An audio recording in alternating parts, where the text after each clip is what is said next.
Assalamualaikum warahmatullahi wabarakatuh. Baiklah, kali ini saya akan mempresentasikan hasil pengerjaan UAS basis data saya, yaitu Yosef Tafiani, NIM 081. Nah, yang pertama itu program soal pemahaman entity relation diagram. Nah, di sini kita eh, adalah konteksnya itu adalah Jakarta, sebuah perusahaan online yang menyediakan buku, majalah, jurnal, dan artikel.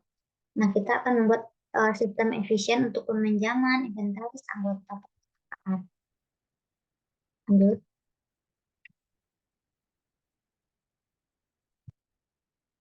Lanjut.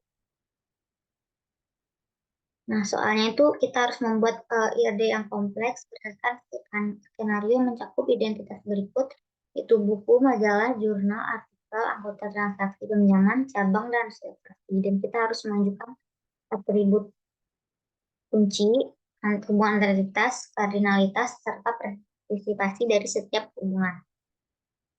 Nah, ini IRD yang dibentuk dengan beberapa entitas. Atributnya itu tabel penulis itu ini sebagai PK-nya ID penulis, dua buku dan PK-nya itu item, bermajalah ID-nya itu PK ID item sama sama ID artikel, jurnal juga PK itu primary key-nya itu juga ID item, tabel inventaris ID inventaris, tabel cabang itu ID cabang, tabel anggota terus reservasi dan selanjutnya. Selanjutnya hubungan antar identitas itu ada beberapa seperti yang tertera di slide ini. Nah, ini kardinalitas itu ada one to many, ada many to one. Kalau many to one tuh satu untuk semua. Kalau many to one itu dari sebuah majalah itu bisa dipinjam kepada dari banyaknya majalah itu bisa dipinjam oleh satu orang. Inventaris itu maksud dari many to one. Kalau one itu satu buah entitas kita pinjamkan ke orang. Kalau many to mandatory itu anggota itu kepada cabang, terus salah satu cabang. Kalau many to opsional itu anggota itu reservasi. Itu contohnya berarti anggota itu opsional untuk melakukan reservasi. Partisipasi itu rata-rata di sini partisipasi total kecuali yang anggota reservasi karena dia reservasi itu opsional.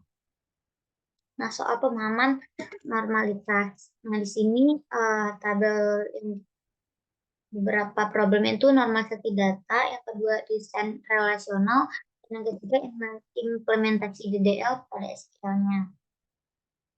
Yang pertama normalisasi. Nah, bentuk tabel itu kita udah dalam bentuk satu NF, di mana setiap barisnya itu dalam bentuk unit atau satuan, jadi tidak perlu lagi lakuin NF karena tabel yang kita ini udah dalam bentuk NF. Lanjut yang itu kedua, 2NF itu beberapa ketergantungan parsial antara kolom dan key bergantung pada sebagian dari key, bukan seluruhnya. Maka kita perlukan langkah yaitu bentuk normalisasi kedua atau 2NF. Lanjut. Nah, ini beberapa 2NF yang kita lakukan itu pertama itu tabel fakultas, yaitu di sini humaniora itu terdapat dua identitas atau nilai yang terduplikat. Maka kita jadikan satu menjadi F4 saja. Yaitu dari F4 dan F6 kita jadikan satu saja, yaitu F4 untuk mengurangi redundansi. Lanjut ke program studi. Nah, di program studi juga terdapat dua nilai duplikat. Jadi, nilai yang di bawah ini P16 kita jadikan satu aja, P10, sedangkan P17 kita jadikan saja P11. Jadi, yang terbentuk di program studi jadi nilai 2 P10 dan P11 untuk ekonomi 10 dan psikologi 11. Nah, mahasiswa, karena kita sudah mengganti nilai P16 dan P17 di tabel sebelumnya, maka di sini kita akan mengganti si ID program studi pada mahasiswa sebagai P11 dan P10. Lanjut. Nah, lanjut tabel jadwal di 2NF-nya itu bentuk sebagai berikut. Lanjut. Nah, tabel dosen ini ada ID dosen, nama dosen, dan nama dosen. Tabel mata kuliah ada ID mata kuliah dan nama mata kuliah. Sedangkan tabel nilai yaitu ID mahasiswa dan nilai mata kuliah dan nilai. Nah, karena 3NF, karena bentuk 2NF itu tidak ada lagi ketergantungan fungsional transitif, maka bentuk norma ketiga itu sudah terpenuhi. Selanjutnya bentuk BCNF, karena telah dipastikan bahwa setiap determinan yang bukan kunci sepenuhnya bergantung pada kunci utama, maka bentuk BCNF sudah terpenuhi. Lanjut yang ke bentuk 4NF yaitu tidak ada lagi ketergantungan multivariabel, maka tidak ada lagi ketergantungan fungsional yang melibatkan non-key terhadap non-key lainnya di luar primary key. Jadi bentuk 4F sudah terpenuhi. Dan yang terakhir bentuk 5NF tidak ada lagi dependensi join sehingga bentuk 5NF terpenuhi. Selanjutnya desain relasional. Nah, dari desain tadi setelah melakukan normalisasi terbentuklah desain relasional seperti saling berkaitan satu sama lain dan inilah maksud dari tabel yang dibentuk. Beberapa identitas PK-nya, beberapa PK itu dimaksud sebagai primary key dan FK itu sebagai foreign key yang digunakan untuk menghubungkan satu tabel dengan tabel lainnya.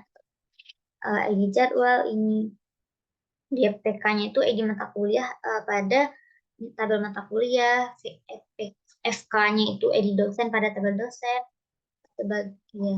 Maka lanjut selanjutnya implementasi DDL.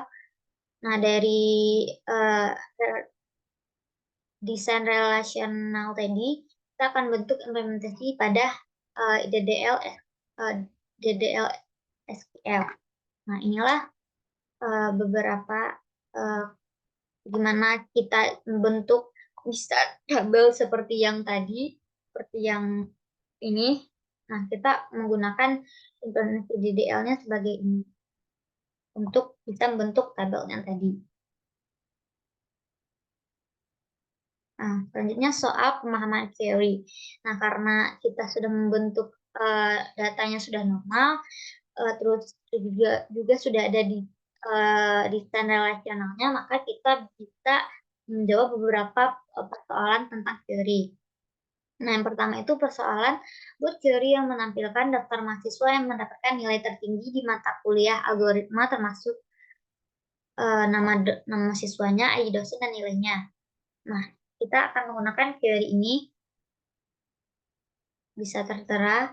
Nah, di sini yang kita highlight itu algoritma, where mata kuliahnya itu algoritma dengan order by nilai untuk melihat nilainya dengan limitnya 1. Nah, di sini terlihat si outputnya Zahra, mahasiswanya nilai algoritma yang paling tinggi itu cuma 1 dengan dosen ID dosennya D1.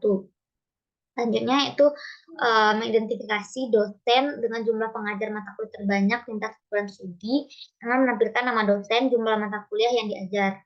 Nah, ini lintas ini kita select distance counts karena kenapa counts kita menghitung seberapa banyak si dosen mengajar pada beberapa mata kuliah, yaitu ini dengan list nama dosen ini dan mata kuliah yang diajar berjumlah seperti yang tertera di slide.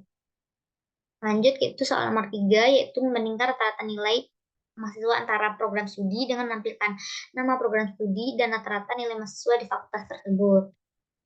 Nah, ini karena tadi kata dia rata-rata, maka kita highlight itu nilai di sini average nilai, rata-rata nilai dari program studi, from program studi join ini group by program studi, order by nilainya, sehingga didapat program studi itu nilai rata-ratanya yaitu ini tertera pada slide. Oke, lanjut. Lanjut ke soal nomor 4, yaitu membandingkan nilai rata-rata nilai mahasiswa antar fakultas dengan menampilkan fakultas dan rata nilai mahasiswa di fakultas tersebut. Nah, karena balik lagi, karena dia rata-rata nilai, maka kita menggunakan fungsi average nilai. from tabel fakultas dengan rata-rata nilai masing-masing fakultasnya. Nih. Lanjut, soal nomor 5 itu kita membandingkan rata-rata nilai siswa di semua mata kuliah yang diajar oleh masing-masing dosen dengan menampilkan nama dosen, mata kuliah yang diajar, rata-rata nilai mahasiswa dalam mata kuliah. Nah, ini balik lagi kita average karena nilai rata-rata from dosen, jadwal, join mata kuliah, join nilai, group by dosen, mata kuliah, dan order by rata-rata nilai. Sehingga per mata kuliah dengan dosen yang diajar itu dapat rata-rata nilai segini. Oke, terima kasih telah menyaksikan presentasi saya. Semoga yang saya presentasikan bermanfaat bagi yang melihat maupun bagi saya yang melakukan presentasi. Assalamualaikum warahmatullahi wabarakatuh.